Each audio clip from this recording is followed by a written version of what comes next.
Bueno, voy a corregiros del examen que hicimos, voy a corregir el examen del grupo uno.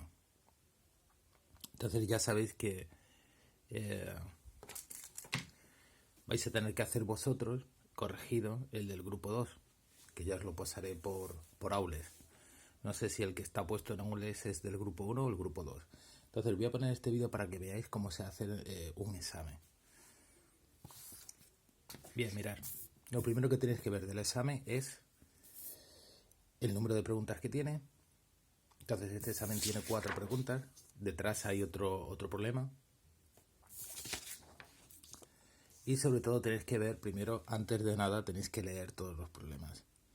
Cuando leáis todos los problemas tenéis que ver el valor que tiene que tener cada apartado. El valor de cada apartado lo tiene que poner bien clarito, para que uno se haga la idea de lo que sabe hacer, de lo que no sabe hacer, ¿de acuerdo? Siempre lo que hay que empezar es, por lo que hay que empezar siempre es, por lo que uno sabe seguro. Si no sabes nada seguro, pues tienes un problema gordo. Pero cuando lees los problemas, pues dices, este lo sé hacer, este vale 3, el otro vale 2, entonces tengo un 5 más o menos. Y luego empiezo a hacer los problemas donde sé que voy a tener más dudas o que incluso no me van a salir. Otra cosa que hay que hacer cuando se hace un examen, ya sea de física y química, que siempre pensamos que en física y química no hay que escribir, es conveniente siempre escribir y decir todo lo que se va a hacer. Si se va a aplicar una fórmula, incluso es conveniente decir cómo se llama esa fórmula y por qué se va a aplicar. Cuando sale un resultado, puede ocurrir que ese resultado que tenemos no sea un resultado lógico. Entonces también se discute, aunque uno sepa que el resultado no es bueno. Por ejemplo, imaginar que te sale un tiempo negativo. En el caso de física, ¿no? Cuando hagamos problemas de física puede salir un tiempo negativo. Pues hay que decir que el resultado no es lógico, no puede salir este resultado y quizás me he equivocado en los cálculos o quizás me he equivocado al aplicar la fórmula. ¿Entendéis? Siempre en el supuesto de que no te dé tiempo de volver a revisarlo.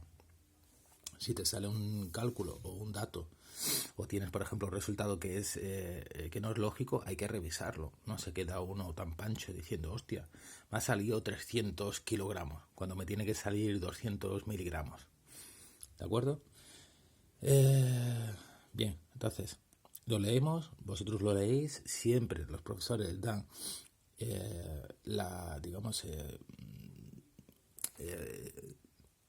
eso de la libertad, ¿no? De empezar por el ejercicio que tú quieras, no tiene que ser por orden. Entonces siempre empezáis por el que sepáis hacer mejor. Yo voy a empezarlo por orden, uno por uno, ¿de acuerdo? Entonces, primero, tienes el ejercicio 1, ¿de acuerdo? Sabes que es un gas, sabes que vas a tener que aplicar fórmulas. Entonces, como sabes que vas a aplicar fórmulas, ¿vale? No pones directamente el valor de esas fórmulas, sino que haces de la siguiente forma. Tú tienes el ejercicio 1 y vas a empezar haciendo el apartado A.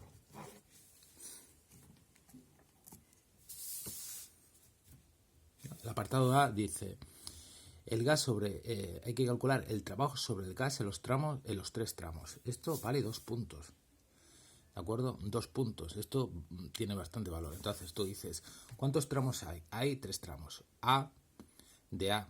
Os fijáis siempre, digamos, en el sentido de la flecha.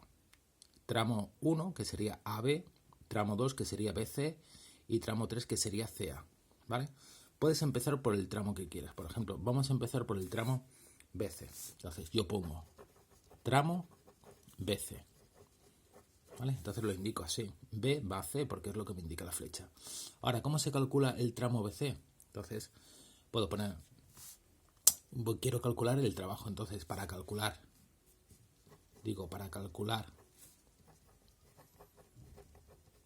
el trabajo que hace el gas de B a C, aplico la fórmula y ahora 2 puntos y ahora pongo mi fórmula. Trabajo igual a presión por delta V. Entonces ahora digo, ¿qué presión hay de B a C? Pues entonces, una vez que he puesto yo mi fórmula, ¿de acuerdo? Ahora sustituyo valores. Sería 4, o directamente pongo presión, y ahora sé que la variación de de volumen va a ser el volumen final, que es cuando llega a C. Entonces pongo VC menos VB. Y ahora, una vez que lo tengo todo con letras, ¿lo veis? Pues entonces ya sustituyo el valor numérico. La presión de B a C es 4. Entonces sería 4 por el volumen en C, que es 8, menos el volumen en B, que es 2. Entonces me va a quedar 4, que serían 4 atmósferas, lo puedo poner aquí, por 8 menos 6, que sería 6 litros. Entonces sería 6 por 4, 24 atmósferas por litro. Como no me dicen que el trabajo lo pase a ninguna unidad en concreto, ni a julios, yo dejo esta unidad. Esta es una unidad de trabajo, atmósferas por litro. Si me hubieran dicho que pase esta unidad de trabajo a julios, me deberían de haber puesto la equivalencia entre, atención, los pascales y las atmósferas y los litros y los metros cúbicos. Pero no me la ponen. ¿Por qué? Porque no me especifican que yo dé el trabajo, ese resultado, unas determinadas unidades. Entonces las dejo ahí, las dejo en las unidades que me han dado. ¿Vale? Ahora, calculo el trabajo, segunda parte, de C a A. Entonces lo pongo con flechas de C, que el cálculo es de C a A. ¿De acuerdo? Entonces pongo trabajo. Aquí, si queréis ponerlo, podéis poner también incluso de B a C, pero se sobreentiende. Entonces el trabajo de CA es igual a la presión por delta V. Vuelvo a poner la fórmula, ¿lo veis? Y ahora sustituyo. Presión, fijaros, estoy aquí, ¿de acuerdo? Presión de B a C. Y entonces digo, esto los cálculos, entonces me doy cuenta que la variación de volumen de C a A es 0. ¿Por qué? Porque el volumen. Entonces pongo aquí, dado que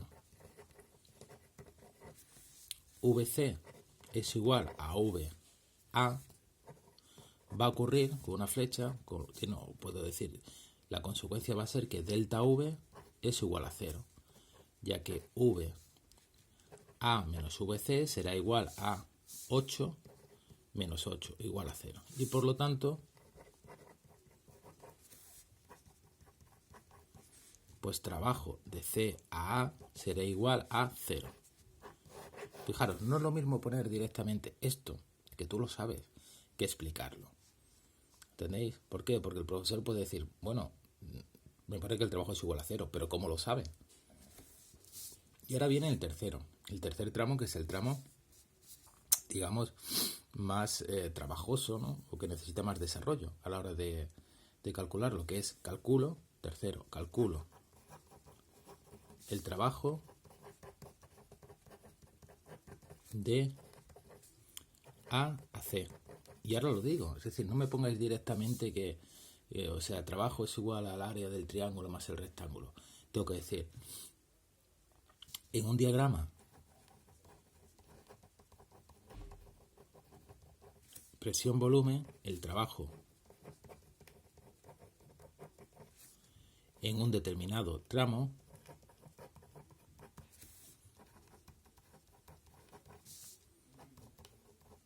será igual, o se calcula, al área que hay debajo de dicho tramo. Y ahora pongo aquí el área del tramo,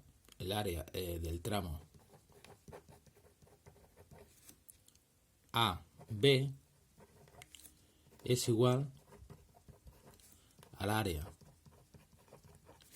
de un triángulo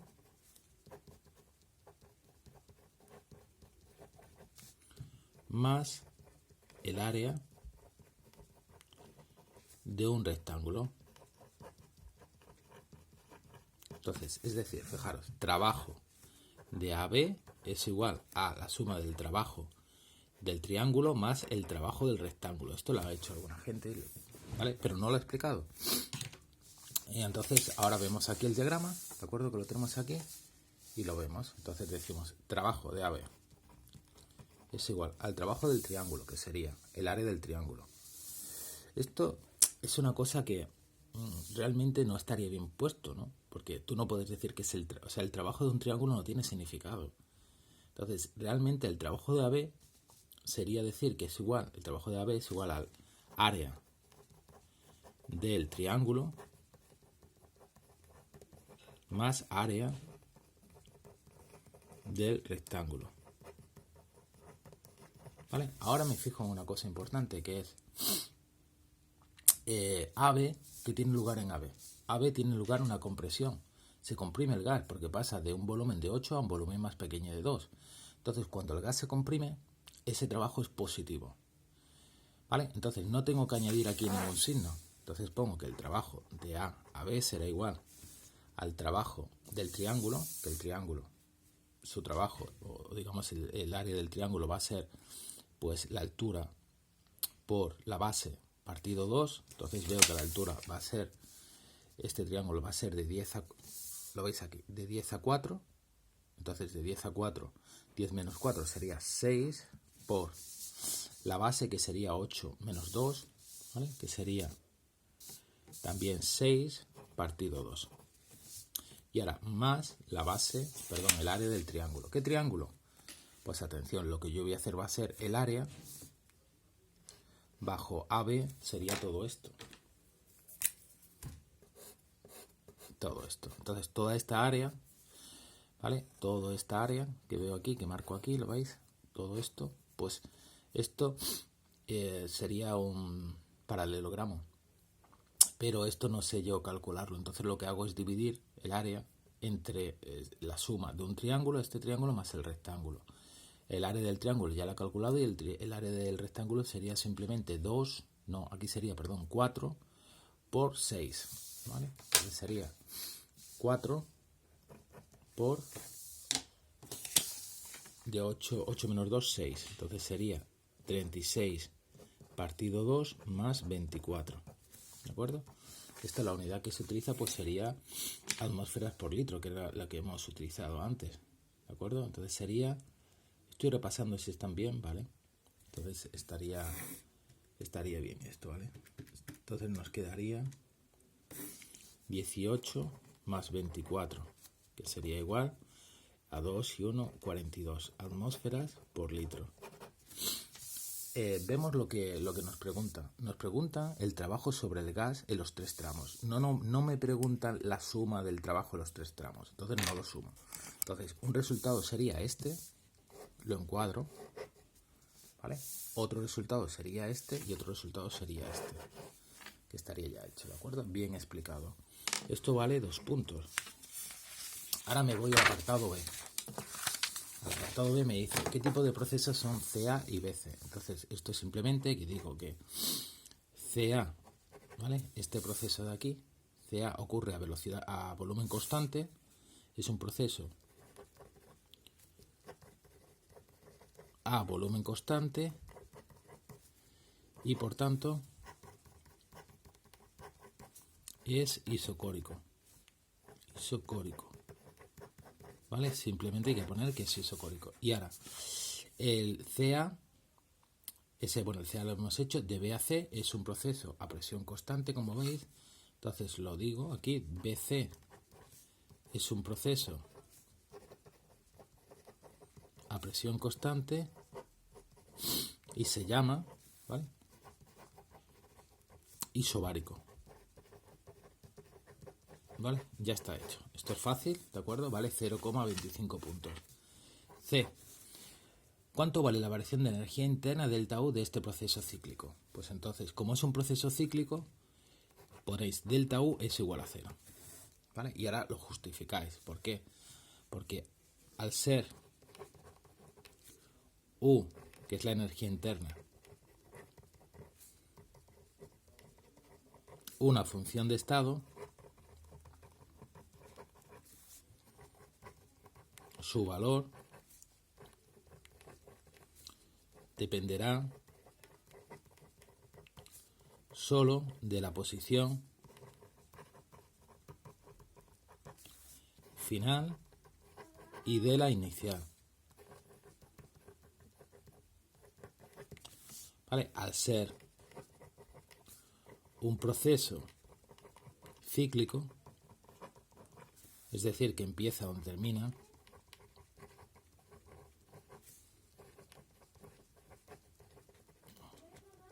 pues va a ocurrir que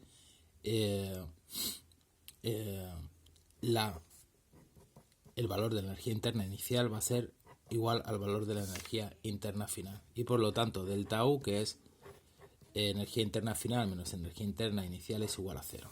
¿De acuerdo? Porque va a valer lo mismo. Si aquí vale 8, aquí vale 8. El 2, el famoso ejercicio 2, ¿vale?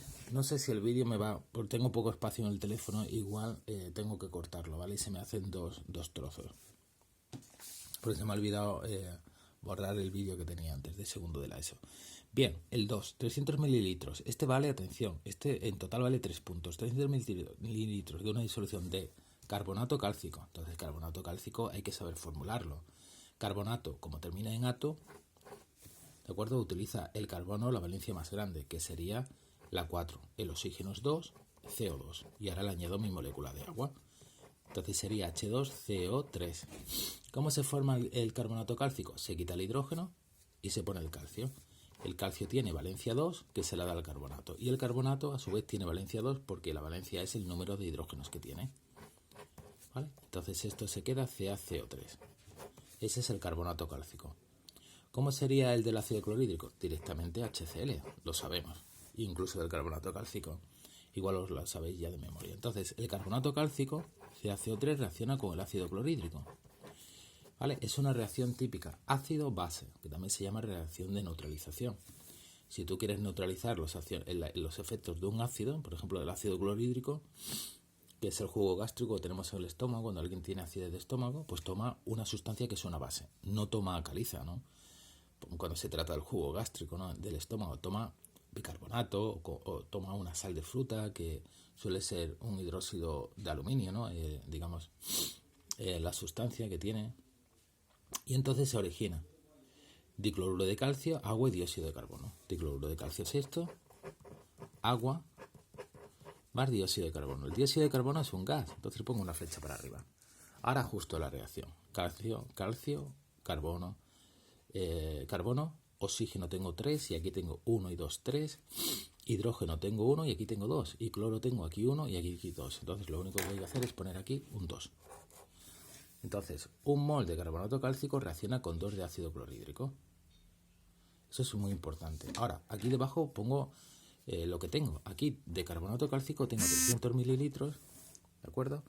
Y esos 300 mililitros están en una concentración 2 molar.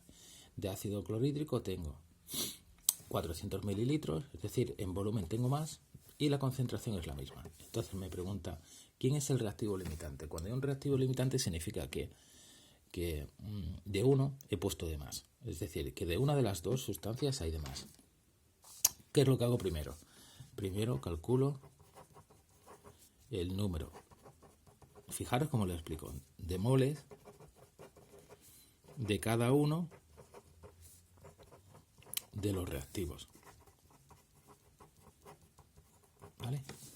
Entonces, ¿cómo calculo el número de moles? Sería 300 mililitros de CaCO3 por, como es 2 molar, sé que hay 2 moles en 1 litro, que son 1000 mililitros.